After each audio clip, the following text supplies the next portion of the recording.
Folks, all of you know that Legacy Precious Metals is a great sponsor of the Doug Collins podcast, and I can't tell you right now a more important time to know Legacy Precious Metals. They're right now, your investment portfolio, if you look at the stock market right now, you look at the inflation that's going on, you look at the uncertainty out there, I'm going to tell you, the investments that you're making need to have gold and silver to be a part of it. You need the precious metals. Navigators are people who have been there, they know what to look out for, and they know how to come back and navigate you through the streams of your financial situation, whether it's for your retirement or whether it's just in your long-term investment strategies. Legacy Precious Metals folks are people who listen. They listen to you, they listen to your needs, and they help you navigate this uncertain financial times. When you're seeing the fluctuations back and forth, people will actually need to find a place where they have a portfolio that is balanced. Having gold and silver in that portfolio is something that you can have as part of yours. Just go find them at legacypminvestments.com. Do you want to listen to a podcast? By who? Georgia GOP Congressman Doug Collins. How is it? The greatest thing I have ever heard in my whole life. I could not believe my ears. In this house, wherever the rules are disregarded, chaos and mob rule. It has been said today, where is bravery? I'll tell you where bravery is found and courage is found. It's found in this minority who has lived through the last year of nothing but rules being broken, people being put down, questions not being answered, and this majority say, be damned with anything else. We're going to impeach and do whatever we want to do. Why? Because we won an election. I guarantee you, one day you'll be back in the minority and it ain't gonna be that fun. All right, folks, Doug Collins here. It's great to have you back today. The great thing about Washington, D.C. is, and I know some of you are going to say this is the crazy part, but it's the people that you meet. And I believe that there are people who are sent to Washington, D.C. by their constituents who really go up to want to make a difference in their world and their community, not only just for their state, but for the nation. And our next guest today provides just amazing, he's a great friend of mine, and I enjoy talking with him every chance we get to talk and do the things that we did in Congress, but also even after I've left Congress and talking to him. Mike Johnson from Louisiana is a leader. He's one who people listen to in the conference. He's went from a Republican Study Committee into leadership, but came from a background in Louisiana. Really, it's interesting today. Anybody that feels like I've noticed that has a pocket constitution calls them a constitutional expert. Well, today on the show, we actually have a constitutional expert. Mike is with us. He's done a lot in the area of constitutional law and in your civil liberties. So, Mike, short introduction there, but just to bring us up, because we were talking offline before we got started about getting ready. But how are things in the lovely world of Pelosi world in the House right now? Well, it's not a lot of fun, Doug. We miss you, by the way. I'm glad you're having a lot more fun than we are right now. But, it's really a tough time on Capitol Hill. For one, it's a ghost town. We've been effectively shut down since COVID began, almost 2 years ago.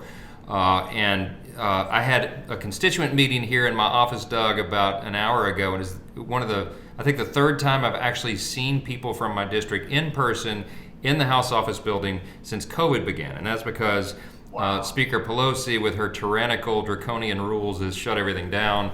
I was on the House floor a couple of hours ago, Doug, and you didn't have this innovation when you were here, but there are magnetometers that we walk through as if you're going to the airport, just to walk on the floor and to vote. And so the message that sends does not do a lot for esprit de corps around here, right? I mean, the idea that you would have to walk through a magnetometer to go onto the House floor and vote when it's just your colleagues there is the message it sends as we can't trust one another. You're going to hurt someone. You're going to bring a firearm on the House floor or whatever. That's the kind of thing that we're having to deal with. And so it's a hyper polarized, hyper politicized environment here. It is very difficult to do anything on a bipartisan basis, much less have a thoughtful conversation with colleagues like we used to do in the good old days, which is just a few years ago. But all that said, Doug, I'm very hopeful. I do believe we're going to have a big, important election this fall. I think there's going to be a red tsunami, not a red wave. I think it's going to be a red tsunami, and I think we'll be able to return some sanity to Capitol Hill after all of this madness that we've endured for the last couple of years. Well, that would be great news to hear. And I've been in and out up there a little bit, just enough to see that it's just not where it was. And talking to a lot of our colleagues and friends together, it's just not. But it just hit me as something here, Mike. And I want to, because we're just going to spend some time talking about this. And I think this is a rabbit worth chasing. And it hit me as I was talking to you just now. The magnetometers are symbolic to me of democratic style before substance. And because if you think about this, a magnetometer, and you talk about airports. Well, you put the magnetometers or the X-ray machines going in because we had people who would actually take weapons onto planes to do nefarious things. Okay. I have, at the most heated times that I was in Washington, D.C., and you were there, I was there in the impeachment of a president. You were there twice, but really that first one, we're on judiciary, and going at it, that one was about as toxic of a time as I could ever remember on the House floor. I never once feared my Democratic colleagues. I never once feared one of my Republican colleagues. What gave Pelosi and them, and because I think this, and you said it right, it sets a tone for a workplace, because really those magnetometers, what it's saying to the world is virtue signaling. Oh, well, we're going to make sure that we don't have guns or anything else. But yet, show me a time, except when Nancy Pelosi chased down our former colleague Tom Marino, chased him down the aisle because she was mad. She was mad at what he said. Did we ever had anything like that? This is not the 1860s when they're cane beating everybody up there. Yeah, that's right. Look, we have some very vocal Second Amendment advocates, fierce defenders of our Second Amendment rights. I'm one of them, right? We have people who believe in self-defense and all of that. And so Pelosi takes that advocacy, she marries it with their narrative about January 6th, which they will never, ever let go so long as they're able. And it is about optics, as you said. They're trying to project. This is part of the narrative. The reason we had fences around the perimeter of the Capitol for 6 months into the year, last year. The reason that we have all these protocols, and that part of our constitutional function here as duly elected representatives of the people is that the people are able to have easy access to the people's house, to the members that represent them, so they can have their grievances addressed, right, as all our tradition allows. But none of that's happening right now because constituents and the people are not able to access the people's house, to the facility here. All of it is to project this narrative, to continue the narrative, to project these optics that somehow our democracy is in peril, right? You hear that over and over, our democracy is in peril. All of this is completely fabricated by Pelosi and team, and they'll continue to do that, I think, until they lose the gavel and lose their control of the House. Now, when we take it back, we have vowed already we are going back to the good old days of regular order, real process. We're getting rid of the magnetometers. We're opening the people's house to the people again. It'll be like a jubilee year. It'll be glorious. But we got to survive between now to next January when we take control again, and it's just not a lot of fun in the meantime. I can understand that. You're seeing it get more and more, and again, you're in the middle right now of a budget battle. Everybody, I've had people talk to me or call in on the show, and they talk about the CR and everything. I said, look, understand something. Any appropriations, especially if you control the House, you control the Senate, and you control the White House. For you not to be able to pass an appropriations bill and find 10 Republicans, and this is sort of an inside House member joke, 10 Republicans who will vote for a spending bill in the Senate, you got a problem, okay? It's your problem, not the Republicans. Well, that's part of the broken process, is that they have not done their job. I mean, for example, Nancy Pelosi hasn't presented a budget since she's been in charge. That's a function, a requirement of the House, is to produce a budget each year, and they've just completely abdicated the responsibility, and that's why we wind up in these CR continuing resolution situations and all the rest. It's no way to run a railroad.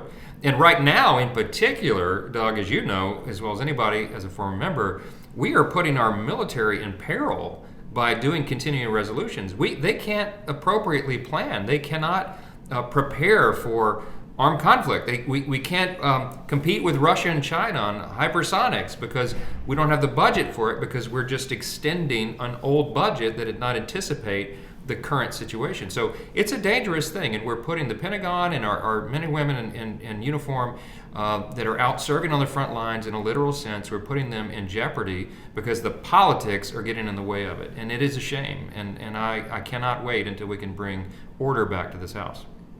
Well, I think that's going to be one thing that I'm looking forward to as well. But I think the spending issue, as still being in the military myself, that it does have a direct effect. And look, we can argue about what we're actually spending in the military, but when it goes to long-term planning, you can't do it.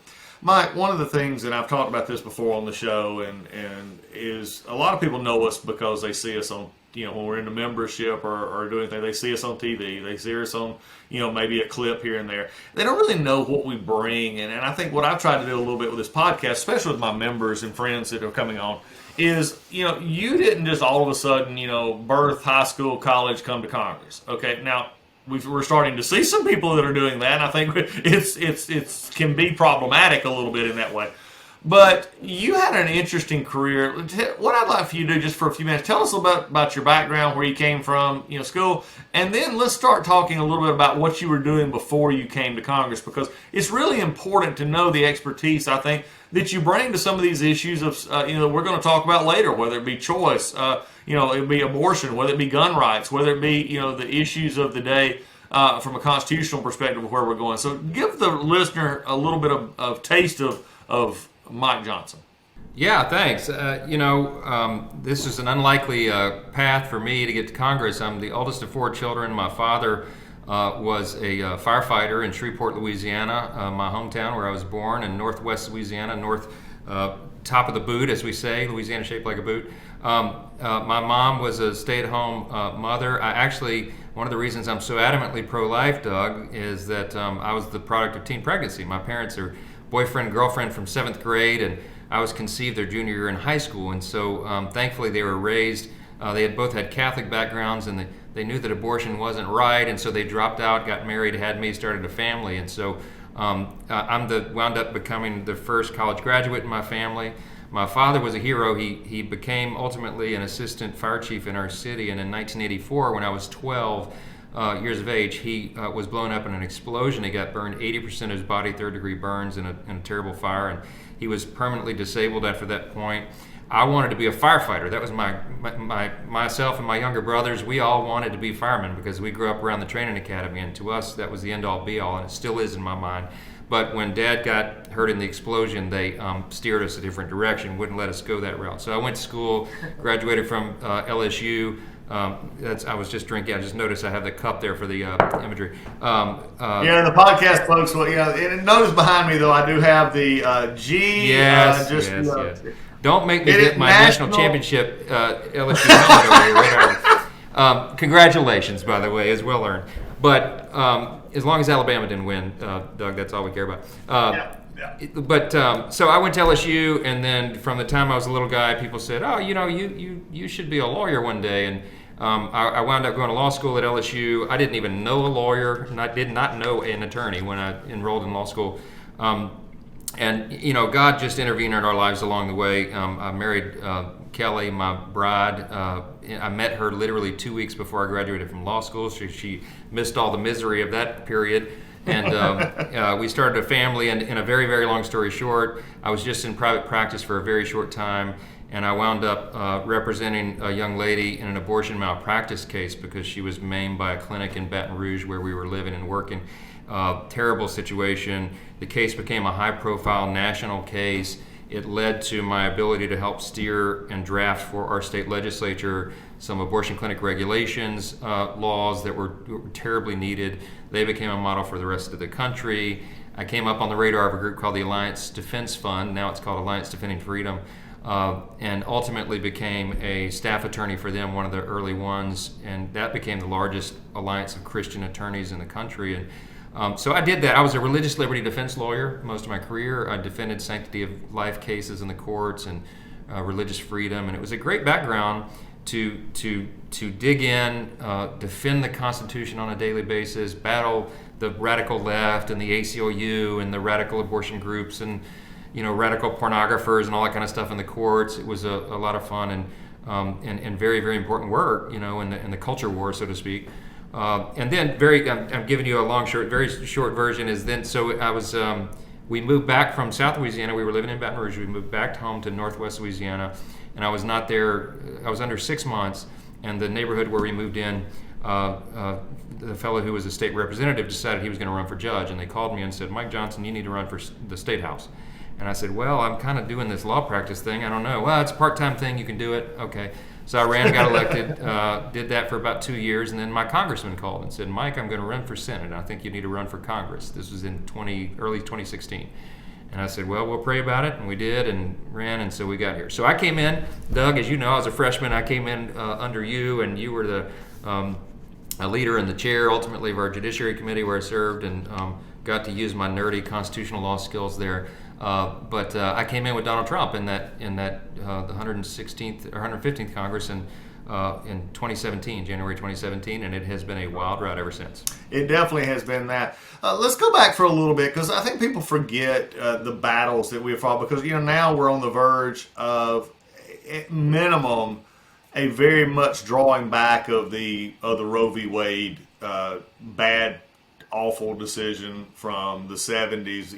Left and right, they neither side can point to the legal backing for that decision, but we're going to see it either restricted or done away with altogether. You've been working in this for a long time. What's your feelings right now? Look, I'm very optimistic, and I've said this in public forums and in interviews. I genuinely believe that we have at least 5 of the 9 justices who are ready to do away with Roe. Its legal analysis has been flawed from the very beginning. And you noticed, of those who followed the oral arguments in the Dobbs case out of Mississippi, which has brought this now to the forefront, and have followed comments and questions that were asked during the hearing, et cetera. I think that there's at least 5 justices who are ready to acknowledge that it's an unworkable, arbitrary analysis that Roe was built upon. This so-called trimester rubric and the viability standard. I mean, medical technology has advanced dramatically, of course, since January of 1973 when Roe was enacted. We have 4D ultrasounds now. We know that this is not a blob of tissue. It's not a lump of cells. This is a tiny human being, a person, from the moment of conception. And we can track, we have the science now to back up what we've all known intuitively and what Scripture has taught us from the time we have been believers, that each person is made in the image of God, and every single person has inestimable dignity and value, and your value is not related in any way to the color of your skin or what neighborhood you live in or what your talents. Your value is inherent because it's given to you by your Creator. Now, what's important about that for us as Americans is that this is the truth that is articulated very clearly in our nation's birth certificate, the Declaration of Independence. That we hold these truths to be self-evident. This is a self-evident truth. It's something you cannot not know, that all men are created equal. It didn't say, Jefferson didn't write born equal, it said created equal, right? And it's our Creator that gives us our rights, and among the inalienable rights is the right to life, listed first for the obvious reason. So our country is built upon that premise. It is a self-evident truth. And in 1973, unelected judges on the highest court in the land reversed that premise of our country. And they said, well, life's expendable, you should be able to get rid of it, at least in those later stages of pregnancy. And the justices now, the current composition of the court, I think we get 6 justices out of 9, but at least 5, I think, are ready to return this decision to the states where it belongs. There is no right to abortion in the federal Constitution, full stop, right? And in our system, in our constitutional order, in our republic, if it's not stated in the Constitution, then it is a matter that is decided by the people. And it is decided by the people through their duly elected representatives in the states, not by unelected judges at the federal level. Period. That, in layman's terms, that's what this is about. And so I believe that the Dobbs case may very well be the linchpin to overturn Roe and return that decision at long last back to the states, and it could not happen a moment too soon. Doug, we've lost over 63 million unborn children since Roe was enacted or handed down, and it's an unspeakable tragedy. And the amazing thing is most people, as they've grown more and more aware of what actually, the baby being the baby, as you said, and the science, showed this, which we knew intuitively. We're seeing more and more of the radical left side, turning to, sex selection, doing away with children with disabilities and things like that. I mean, I'm hopeful for 5. I think you're right about 5. 6, I just don't see, I'll be very blunt, I don't think Roberts will go there. I think he might do a restriction, but I'm not sure he'll go all the way. But this is well, I think he's reluctant. But let me tell you why I think Roberts may go along with the majority. I don't think he wants to be a 5-4 opinion because he's an institutionalist, as we all know, and he's deeply concerned about the court being seen as overly political. And so a razor-thin margin of 5-4 in his mind might be a greater harm than having a 6-3, a more decisive victory. But then there's also his line of questioning in the oral arguments, which I thought was interesting. He openly acknowledged that the viability standard is arbitrary, right? And he has a great problem with that because he does think of himself as a strict constructionist, right? He likes to think of himself as a constitutional conservative. That he calls it, as he famously said in his confirmation hearings, as an umpire. He calls it like the Constitution says, like he sees it, and he knows the language of the Constitution as well as anyone, and he knows that there's no right to abortion there. And so you read between the tea leaves a little bit during the oral argument, but he acknowledged that the whole framework upon which Roe v. Wade stands is flawed. And so here's the thing. If you're Roberts and you want to have some sort of compromise case, and you've already acknowledged that Roe has an unconstitutional premise, you have to create a new legal fiction to justify abortion.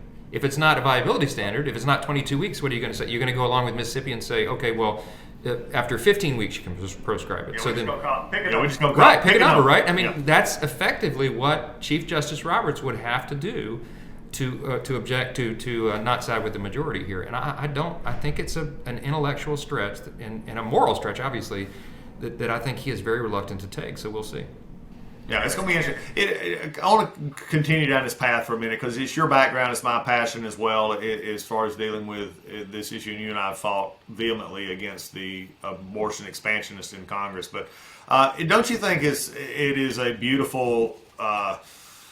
I think it's an interesting, maybe not beautiful is the word, but I think it's very proper that the architect of the strategy going back to Griswold, then Roe and others was Ruth Bader Ginsburg. And the seat that Ruth Bader Ginsburg held, which was a pro-abortion seat because of her views, was taken by Amy Coney Barrett, who we know fully understands is not in favor of Ray. There's sort of a cosmic karma about that, don't you believe? God, I think God's smiling there. Well, I think he is, and I spent a lot of time with President Trump on Air Force One.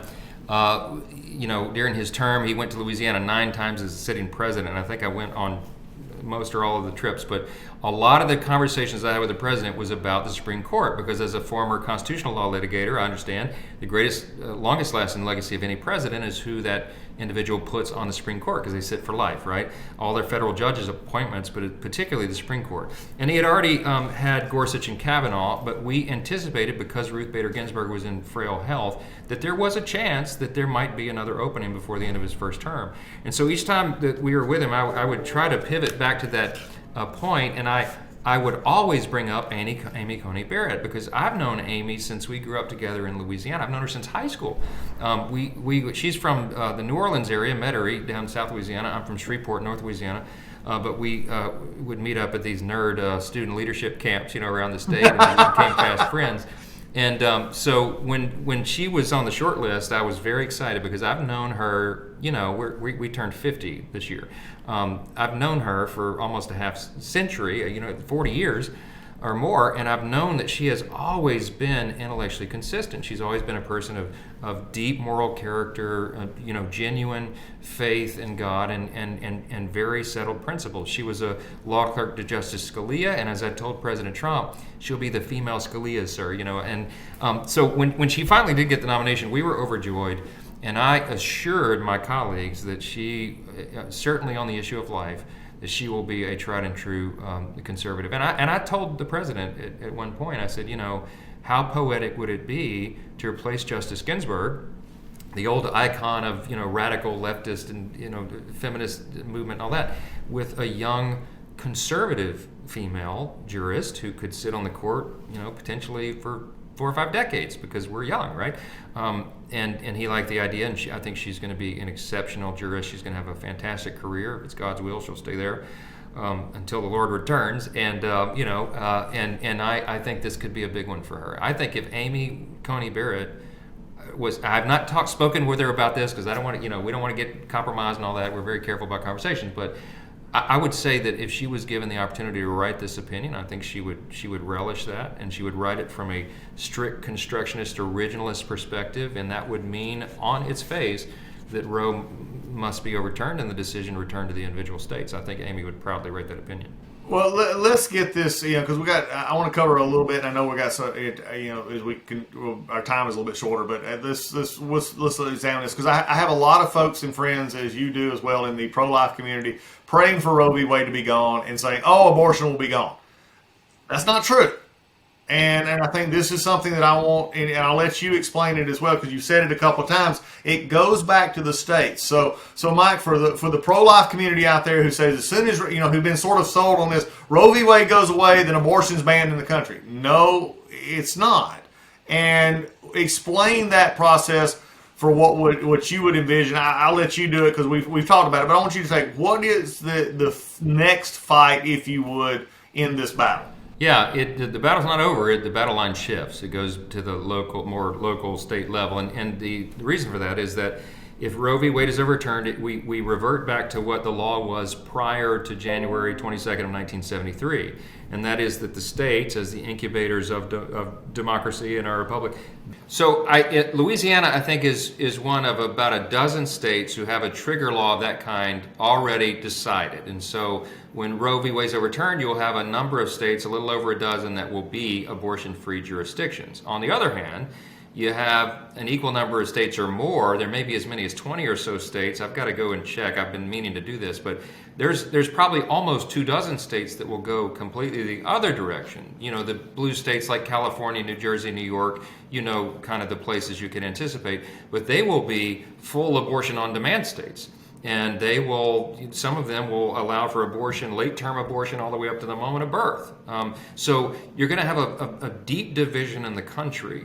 It will be a very important legal development and a great day for half the country. Now, some of the states don't have this decided yet, and so when we talk about the battle line shifting, the cultural battle line shifting, that's what we mean. There will be a lot of hard work to do in the state legislatures where this decision is not yet determined. And then, of course, we would hope that in those blue states that have already had these trigger laws to go the other direction, that we would be able to make headway and gradually convince the electorate through their elected representatives that we have to stand for the sanctity of every human life. Again, this is so fundamental to who we are as Americans, but more fundamental than that, it's who we are as human beings. Won't we protect and defend the most defenseless? That is the ultimate sign of the health of a culture, right?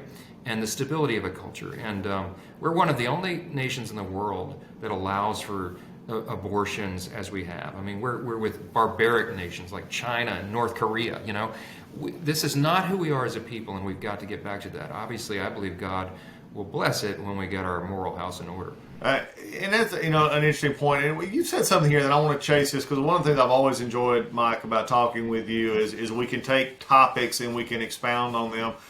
Back like I believe that the founders always envisioned that the elected representatives were to do, and that is to really grapple, struggle. I think there's even a biblical reference where it says, take pains with these things. Paul tells Timothy, take pains is striving.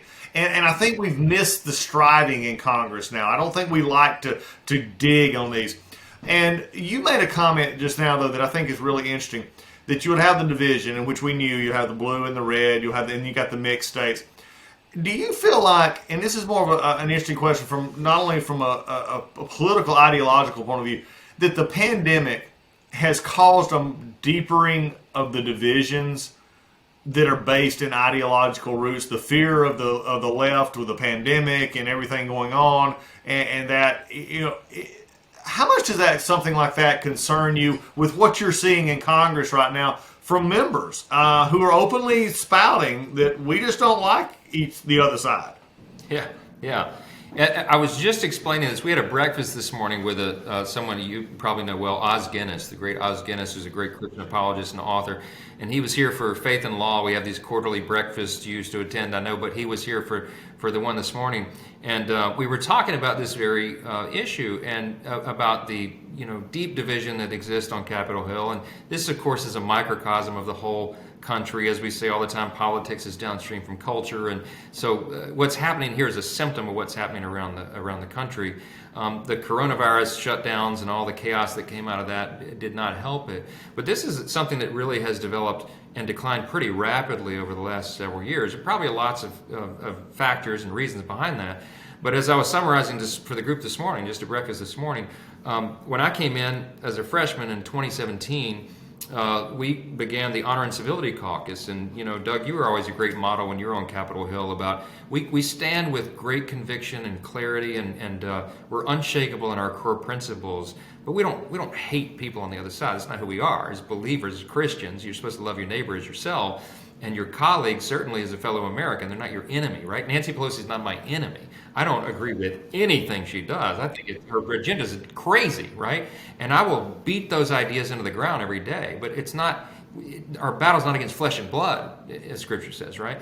And so we had this Honor and Civility Caucus effort. My freshman Congress and my whole class signed on to this document I drafted called the Commitments to Civility, and we had leaders and luminaries from both sides sign on and be a part of that. After Steve Scalise got shot, remember the tragic event at the baseball practice, Paul Ryan came to me, he was the speaker at the time, and he said, that civility effort, you ought to bring that to the whole Congress. And so we had all these people to sign on to this thing, and we were having bipartisan events together. I mean, we had an event, Nancy Pelosi came, and Jim Jordan was there. I mean, it was like we were completely opposed on policy, but we were still together. And the reason we were trying to advance that, Doug, is just what you were getting at there. In a constitutional republic, okay, we're still an experiment on the world stage. We don't know how long a constitutional republic like ours can last. We're only 245 years into this thing, right? And the founders, when they put it together, there had never been anything like this. But they said, we believe that we're to set it up this way, bathed in prayer as it was, based upon these old, our Judeo-Christian principles and the ideas of republics and the experiences of other republic experiments in the past. The founders put it together and they said, look, but here's the thing. If you're going to have government of, by, and for the people, as Lincoln later said, there is a presupposition, there are several, but one of the most important ones is that the elected representatives of those people will be able to have a dialogue together, right? They got to be able to come together. Yes, they're going to wrestle over the public policy. They're going to have vehement debates, passionate disagreements. But at the end of the day, they're going to be able to arm wrestle over this thing and come to some sort of consensus to move the country forward together. If the duly representatives on both sides are unable to even have a dialogue, we got big trouble, okay, in our republic. It doesn't function, right? So we can have vehement disagreements, but we still have to respect one another. Anyway, we had a good run at that for 2 years, 2017, 2018. And then that 2018 congressional cycle, Doug, you remember what happened? This is leading into impeachment and all that. The squad got elected and some sort of firebrands on the far left, and they came in with a different agenda. They just wanted to tear the place up, metaphorically speaking. And then the 2020 cycle brought in more firebrands, really on both sides, frankly. And so now just the divisions have grown. The chasm between the two sides is wider and wider. Now you're penalized if you go and have a meaningful dialogue with somebody on the other side, because there are people around that will use it against you and say that you're not a purist or whatever. And so that scares a lot of members away. And I fear, Doug, to summarize all this, we're coming to a moment where consensus politics may not even be possible right now, not in this environment. And so it's like a winner-take-all scenario. And look, we're coming into this is going to be in our favor this time, because we're coming into a big election cycle where we're anticipated Republicans to have a big majority and really be able to govern and do a lot of things that are consistent with our principles. But man, the objective surely must still be to bring in members from the other party to try to do the right thing for the country together, and not just fight people and hate people because they're wearing the wrong letter on their chest. Does that make sense? I mean, that's where we are, and it's not a good development for a republic. I want to get this in before we get gone here in a minute, but you brought up something. There was a dramatic shift in Congress in 2019, basically, that 2019 time. We got big stuff done, even under the Trump administration, which was bipartisan. We got criminal justice reform done. We got the Music Modernization Act done. Those were bills that I did that were very bipartisan. We worked on 6 years. We did stuff on trade. We did a lot of stuff that was bipartisan. And almost in 2019, it shut down. You and I experienced it firsthand. Even anti-Semitic bills, we could no longer get the same Democrat co-sponsors to co-sponsor again. They had a view coming in that they disliked the current president at the time, Donald Trump. They did not want to work with Republicans. They were frustrated with the direction because they were still bitter from the defeat of Hillary Clinton. Republicans, in my opinion, I've talked to a lot of them, Mike. I'd like to hear your thoughts on this before you have to get gone. I don't want to see a repeat of 2019 in 2023.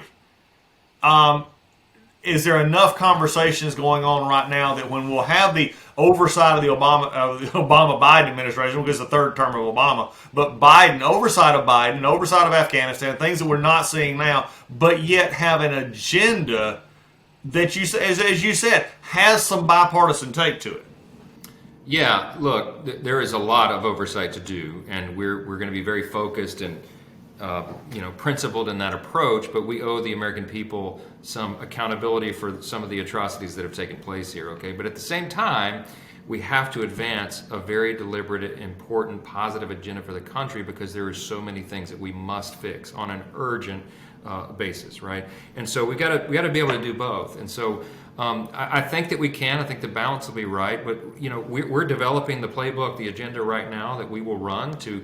We're going to do something similar to the Contract with America that they did in the '90s that Newt Gingrich and company led so ably.